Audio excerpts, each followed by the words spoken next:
welcome back to another episode of Spectrum Talk with Ruby. I'm your host, and today I'm honored to feature the extraordinary Grammy-nominated jazz vocalist, René Marie. On August 1st and 2nd, René will headline a special performance at Dazzle Denver, gracing the stage with her powerful blend of jazz, soul, and storytelling.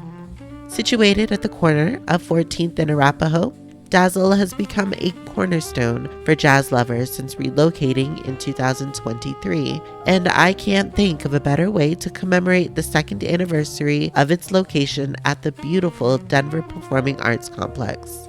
René has deep ties to the city of Denver and an inspirational story detailing her journey to the Mile High City, which she'll share with us today. So sit back, tune in, and find out why you need to be at Dazzle Denver on August 1st or 2nd to hear René Marie's magical live performance and support this wonderful venue.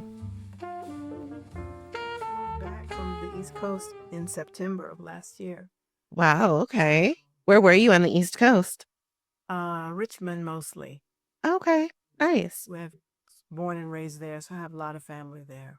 Wow, all right. Well, what brought you back to Denver?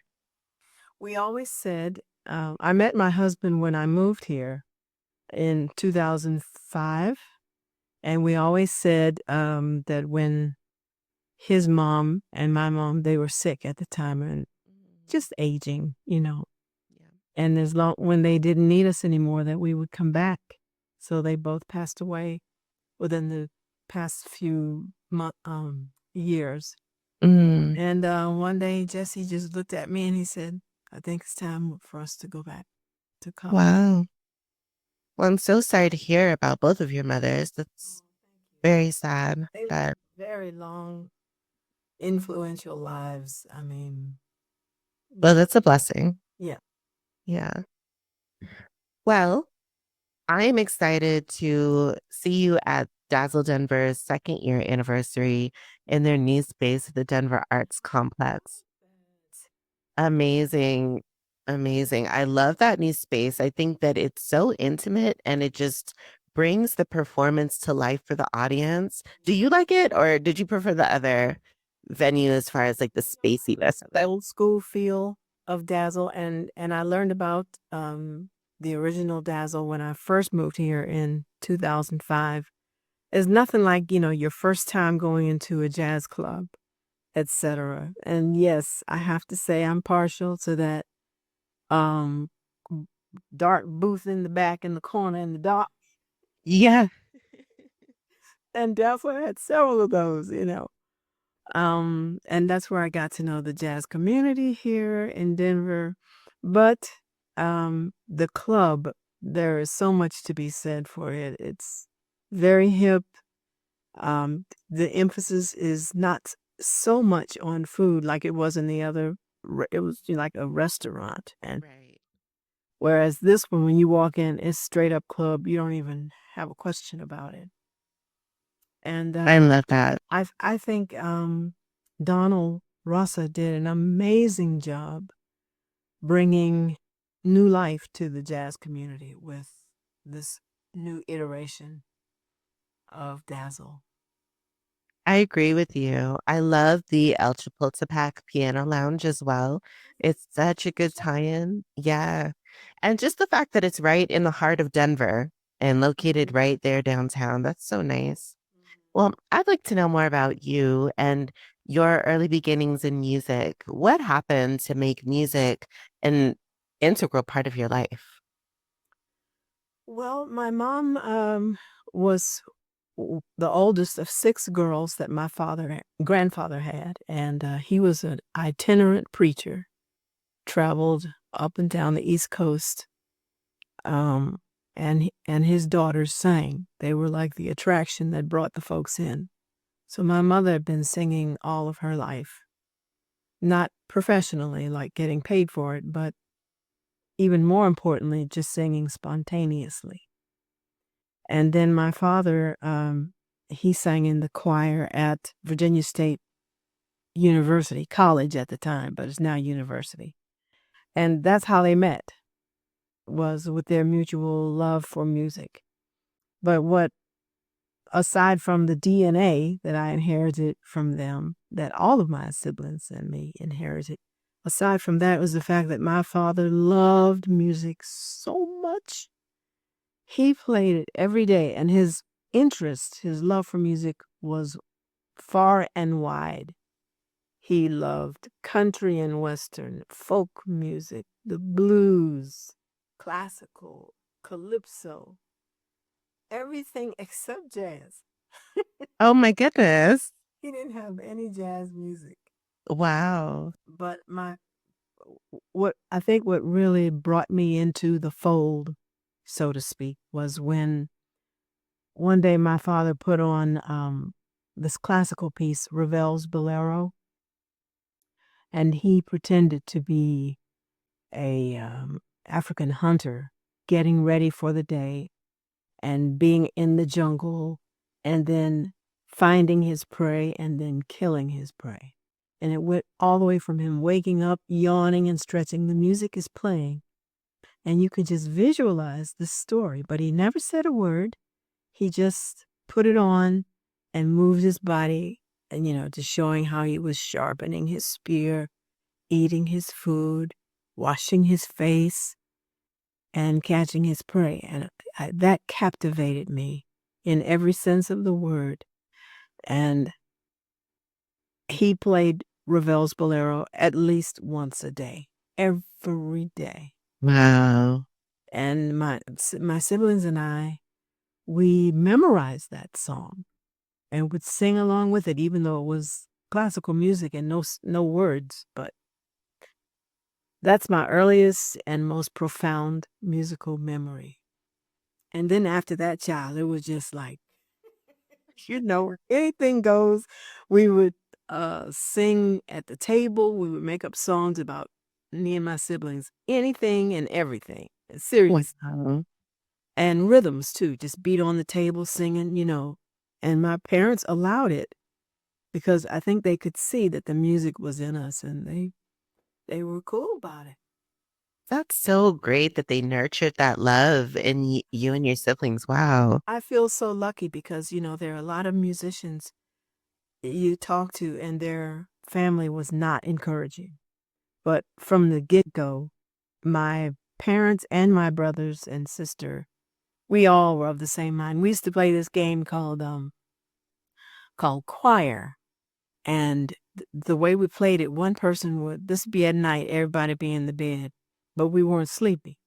So one person would hit a note like, ah, the next person had to find a note to harmonize with it.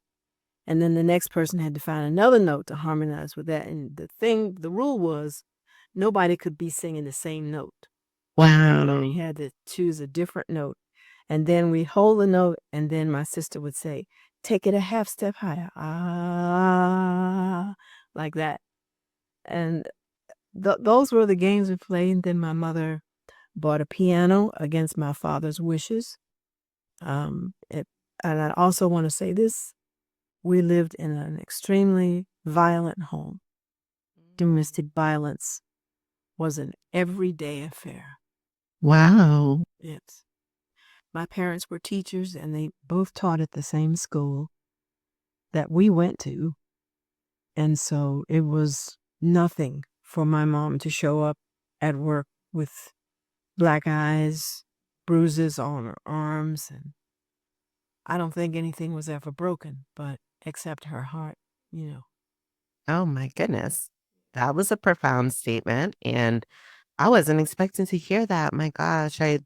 It's startling the dichotomy between, your love and passion for this thing that has brought you so much joy in your life and it was so deeply ingrained by your parents, but also the level of pain and trauma associated with that.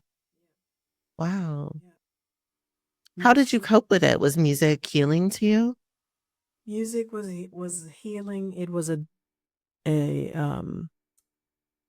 what's the word? When it was a distraction too. Mm. It was a distraction for us because there was nothing we could do about it. We tried, but we're just little kids whining and crying and terrified. pulling on Dad to stop. And it just was no point in doing it. Wow. So for me, I can't speak for my siblings, but for me, music became this it was a healer. Mm, Music was a healer for me. Yeah. We say that in time. Music is a healer. Right. right. And I think it did serve that for me. And that's where I go when I'm overwhelmed or overcome with this distress. I sing it anyway, but I also go there when I'm feeling distress. Wow. Well, I just have to share with you that I am a survivor of domestic violence, and I can totally relate to music being a distraction and healer. I think that I grew up with a love for music too, and it always has been an escape from difficult moments in life in general. But I'm just so sorry that you went through that at a young age. That's terrible. Thank you. Thank you Yeah. so much.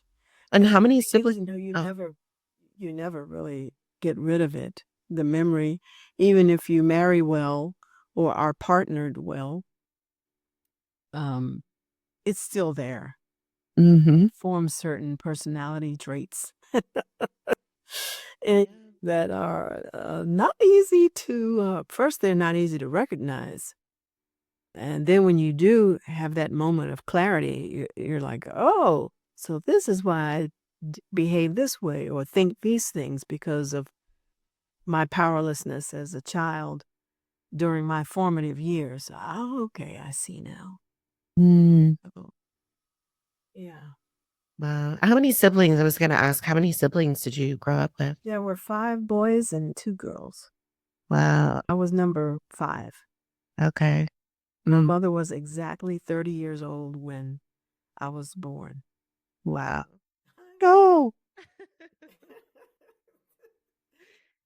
Sounds like a house full. It's crazy. When I Yeah. and how she had 5 kids. Mm. Time she was 30. Lord have mercy. Wow.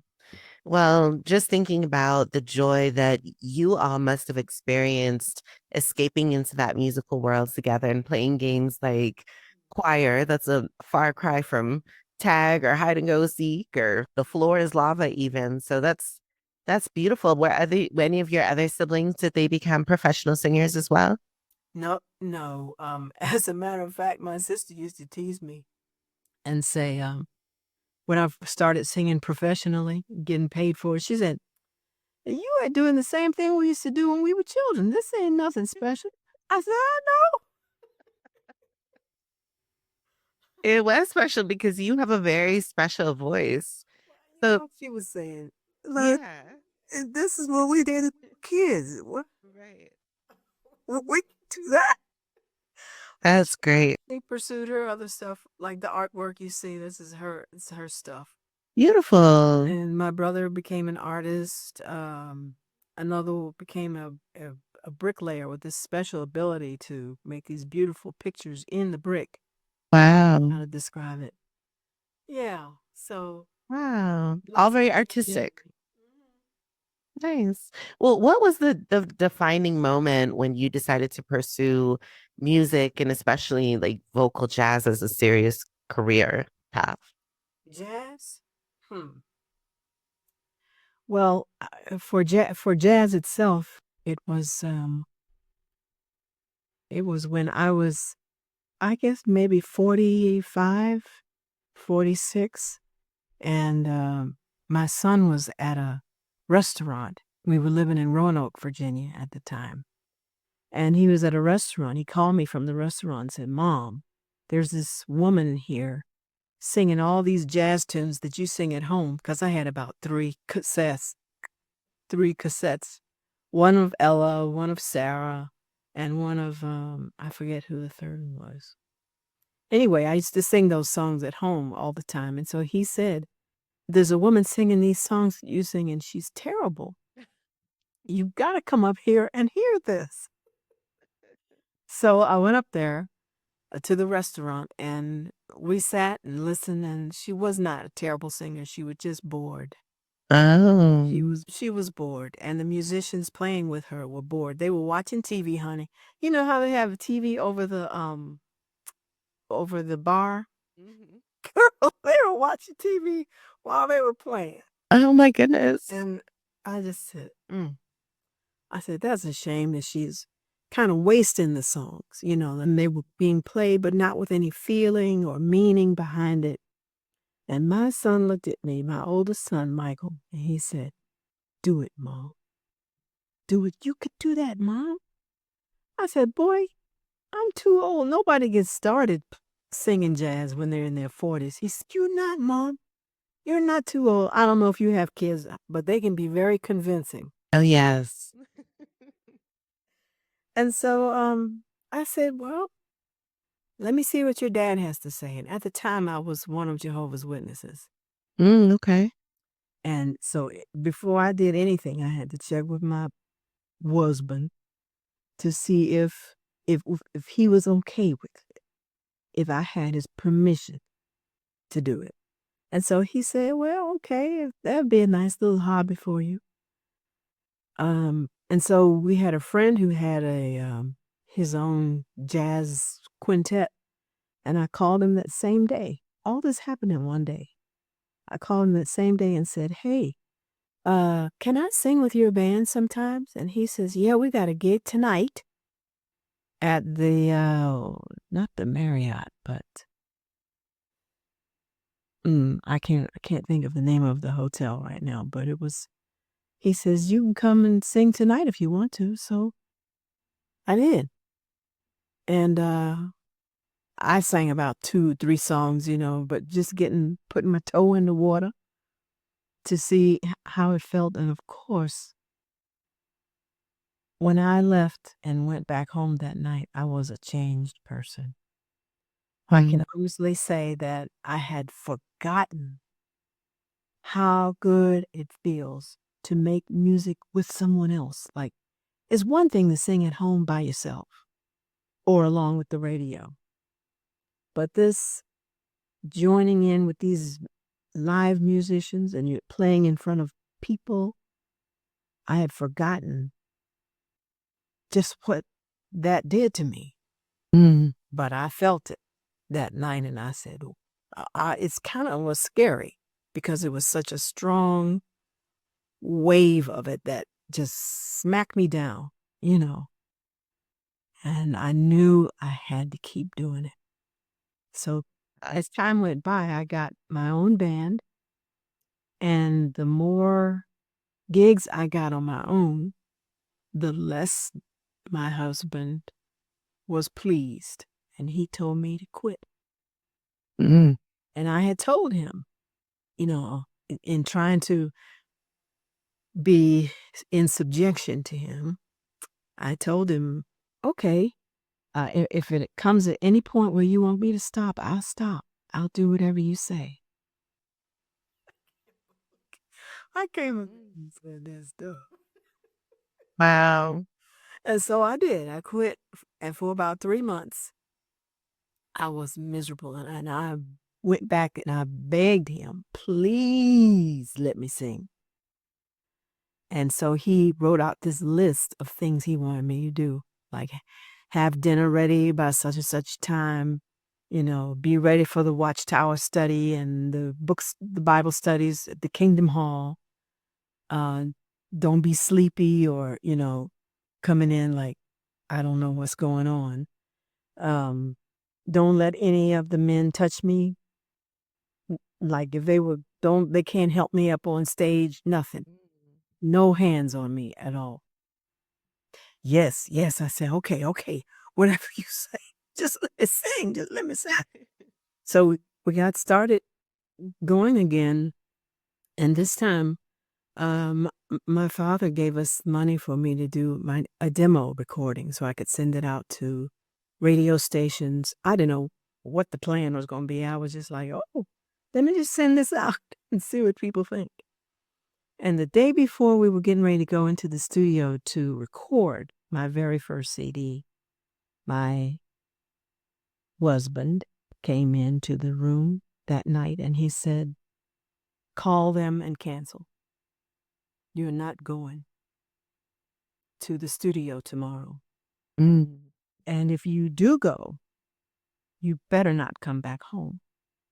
Because if you do, you're going to have hell to pay. I remember these words just like he said them 5 minutes ago. Because I knew, you can feel the tension in the air. Our boys were in college, so it was just me and him. And you know something is like, you can feel something is going to happen, but you're not sure what or when. And you know you're not going to be the source of it. It's going to be coming from somebody else toward you. You know what I mean? Absolutely. Yes. And so that's the way it was, like in the weeks building up to this confrontation. And so he told me, if I went and came back home, I would have hell to pay. And I wanted to keep living in the house, I would cancel. And I don't know what got into me, Ruby, but I said, well, there's a third option, which is I'm going to the studio and I'm coming back here because my name is on the deed to this house and you're not putting me out of this house. And as soon as I said it, I was like, I wanted to, like, oh, Lord.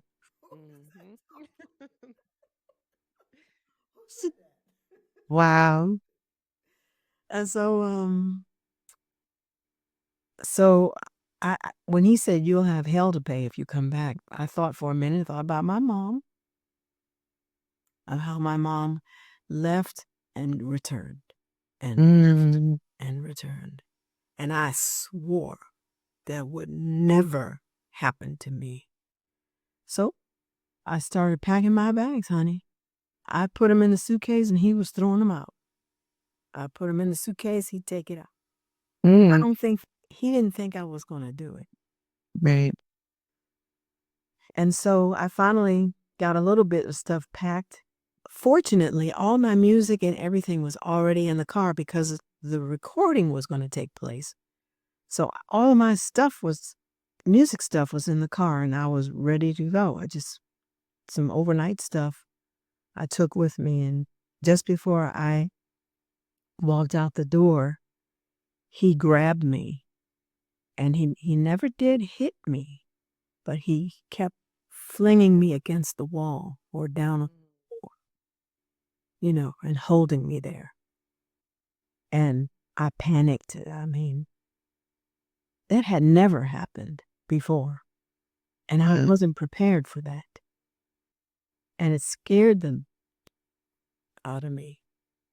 And I'm down. He's stronger than me. He's bigger than me. My screams, you couldn't hear it. You couldn't hear that. Nobody outside could have heard that.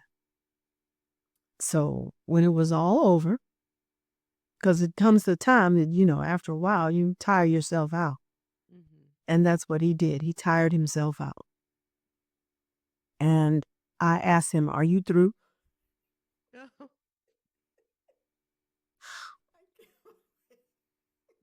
Oh, well, at least I had some fire still.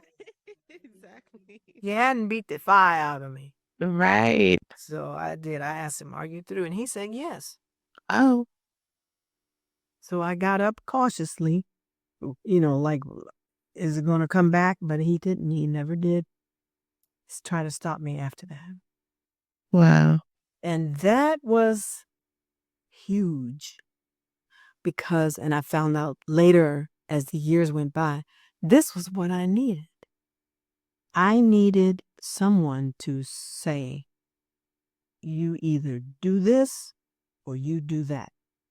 I'm not saying I needed violence, but I needed somebody to force me to make a decision. And when I did walk out, there was no doubt in my mind that I was doing the right thing. It was a momentous occasion.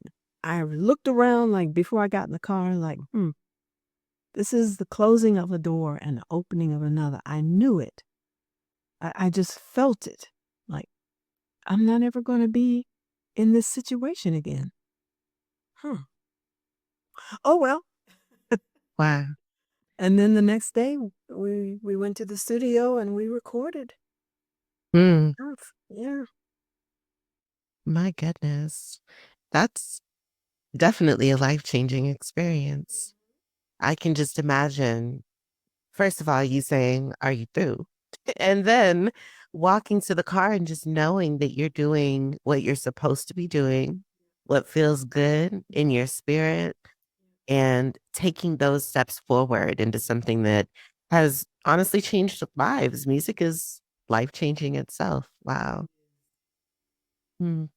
After that, you said that he never tried to stop you again. So did he come to accept you entering into the profession? No. Okay.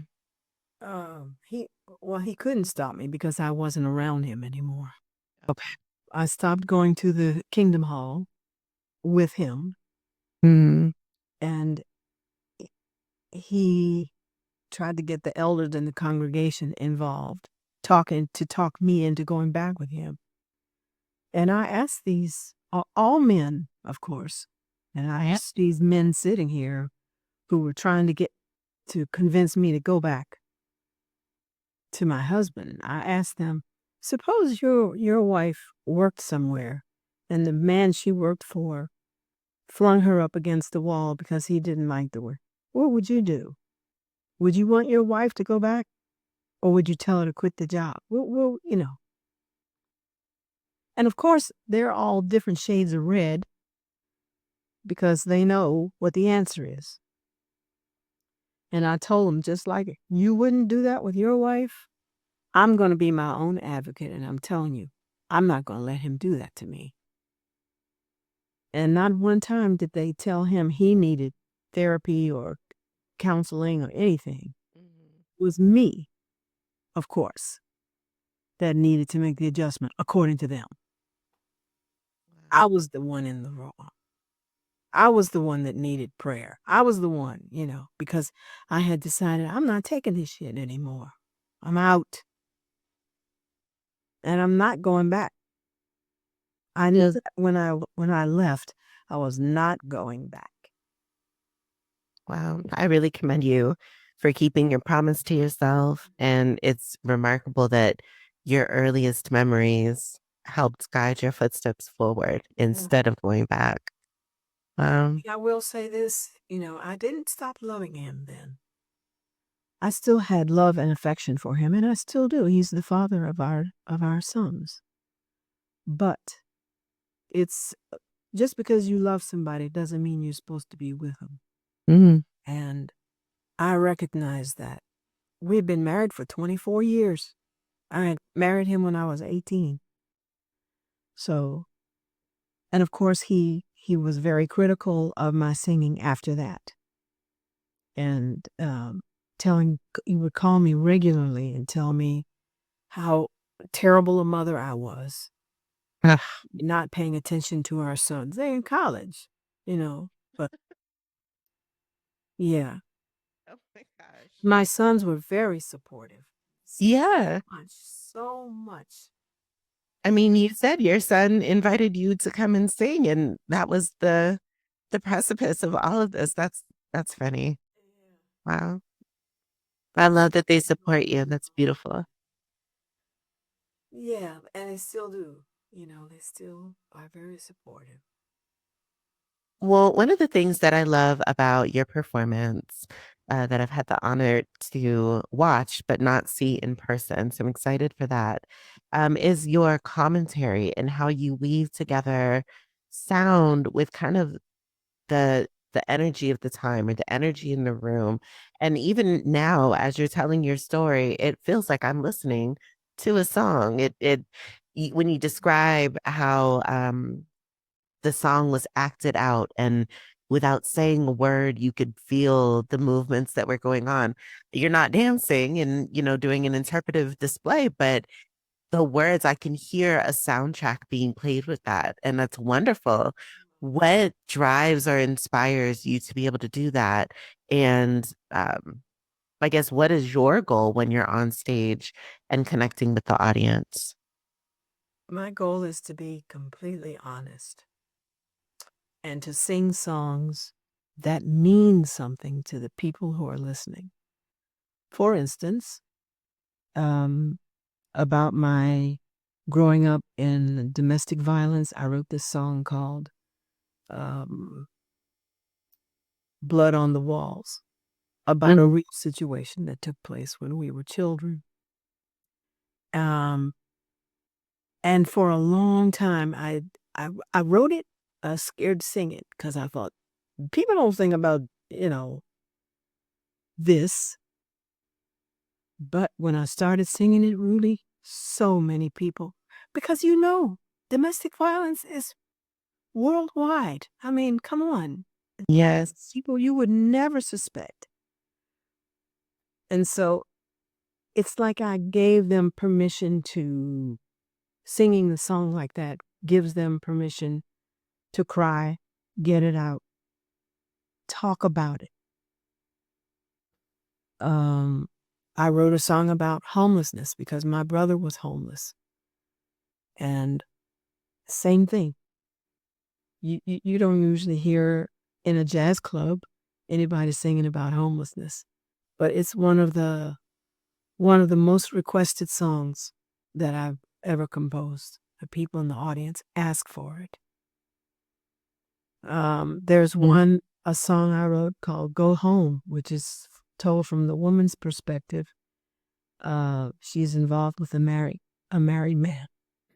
Excuse me, a married man, and he comes to her when he's overwhelmed with problems. And she's like, "You do not need to be here. Face your problems. I know you think I've got the cure for what's bothering you, but I don't. Go home to the woman you love. I know you love her. So go home. She loves you. Make amends, face things and build together as a family." That also had a very strong response. So that's what I try to do, is to be honest and open. I don't want to filter that at all, because life is not lived through a filter. And I want the songs that we do to reflect the lives that we live. We also do fun stuff. We do some fun stuff. Like I wrote a song about the Colorado River. Okay. And how that's really how my husband and I got together. When I moved here and met him. That's how we met, was on a river trip. Really? Was it a group organized trip, or you just were like, I need to go get away? I never heard of it. Living in Virginia, Right. Black and living in Virginia, that's not a topic that we end up talking about. But we were at KUVO answering the phones for the fund drive, and he was sitting right in front of me and talking to the rest of the table. I had just moved there, so I didn't know nothing about river trips and canoe trips. So he was getting a group together, and I said, "Yeah, sure, I'll go." Thinking it's not going. It'll be fun. But I had no idea what was in store. But I did start singing that song. I made up the song in the car as we were going there. Oh my gosh. Of course, there ain't no way I can come to Denver and not sing that song. It's always on the set list. That's beautiful. That's a wonderful connection story. In Colorado, the mountains and just the nature, it really opens you up. And so being on the way to the river trip and coming up with a song makes total sense. Wow. I have to say, let's see, I lived in Roanoke, Virginia until I was 50. And then I moved to Atlanta, and I lived there for 4 years. And then I moved here to Colorado.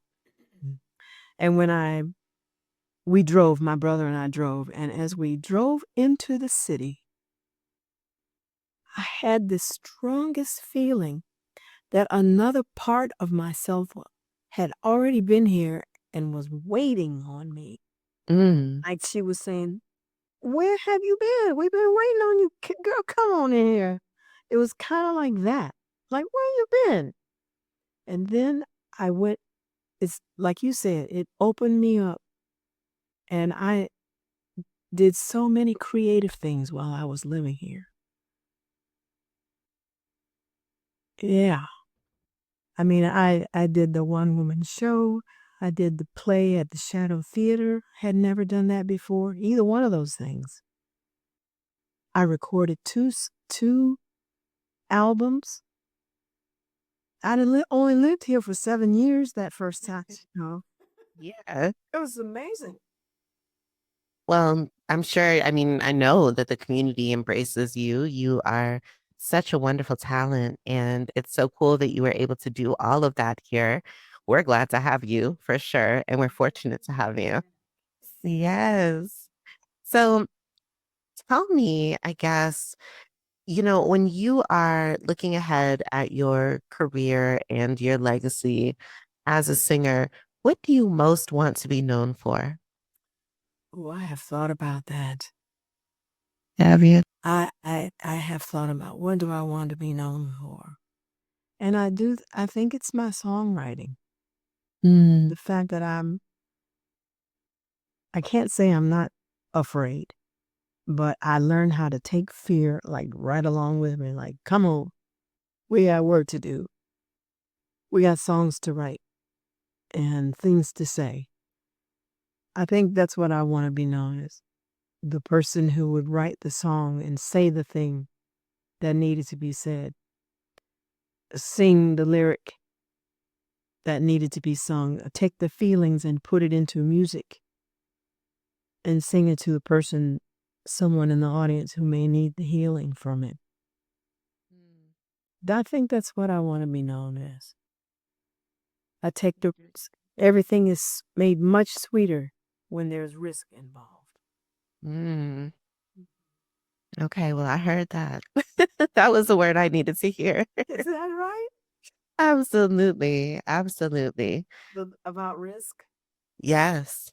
Yeah, we get so comfortable in life and we get comfortable in our circumstances. And especially now, I feel like society is just so weighted and heavy with just all of the possible negative outcomes. But I think we forget about the good that lies on the other side of risk. And someone once told me that when you need to take a leap of faith, you have to just leap and trust that you'll build wings on the way down. And it sticks with me, but it's still hard. Now that reminds me of something my oldest brother who used to say to me, "Jump and the net will appear." Mm-hmm. In fact, he sent that in an email to me, just that sentence, for about a month straight, every day. Same email, "Jump and the net will appear," encouraging me to quit my job, my day job, because I was working at the bank. And he said, "Jump and the net will appear." And girl, let me just say, I quit my job and he had nothing planned. Like, okay, I quit the job. I'm free to do what? I don't know, because I had there was nothing to land on. Or so I thought. I got a phone call 3 days after I quit my job. And it was from a theater in Richmond, Virginia, saying they needed a singer tonight because the singer that had been scheduled to do this play for them had to have emergency surgery on her throat. And none of the other singers that they had called could commit to 10 weeks. Wow. Because I had just Perfect timing. Wow. come tonight. I said, yeah, tonight. Can you do it for 10 weeks? Oh, well, yes, I can. Yeah, as a matter of fact. So I called my brother right after I hung up from the theater, I said, "You ain't gonna believe what just happened." He said, "Yes, I will. But go ahead and tell me." And I was in tears. You know, I was thanking him over and over. "Thank you, Claude, for telling me to jump." Because this was the real crux. If I hadn't quit my job, I still would have got that phone call. And I would have had to say, "No, I can't." You see Yeah. what I'm saying? Yeah. You would have had a choice to make.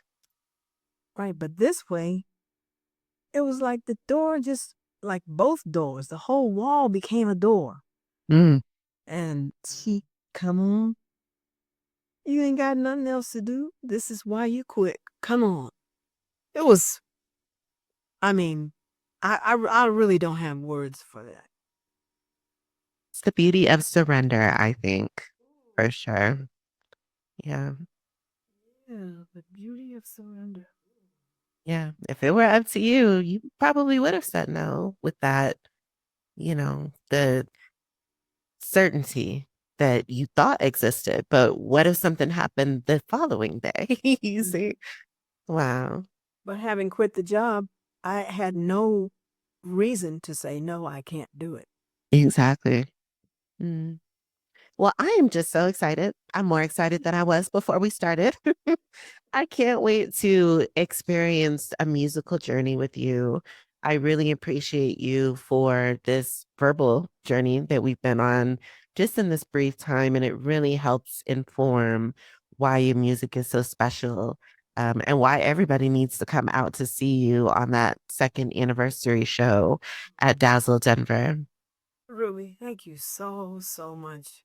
I Thank mean, you. we talk about these things and it dredges up emotions from those moments that we end up talking about. And the emotions are all right here. It feels like it. You're so gentle with me. It feels like we were just sitting and talking, and I thank you for that. It means Oh, a lot. well, thank you. It means a lot to me as well. And hopefully we can do it again sometime. Okay, but I'm going Yeah. to hug your neck at Dazzle, right? Of course. Of course. I will be in the booth in the back in the dark, soaking it all up and just, yeah. You're like, I know the reason she wrote that song. Well, I can't wait to share this with the Denver community as well and the surrounding metro area community. And yeah, I just look forward to it. And thank you again. Of course, thank you so, so much. I wish you the best until I see you. Same to you.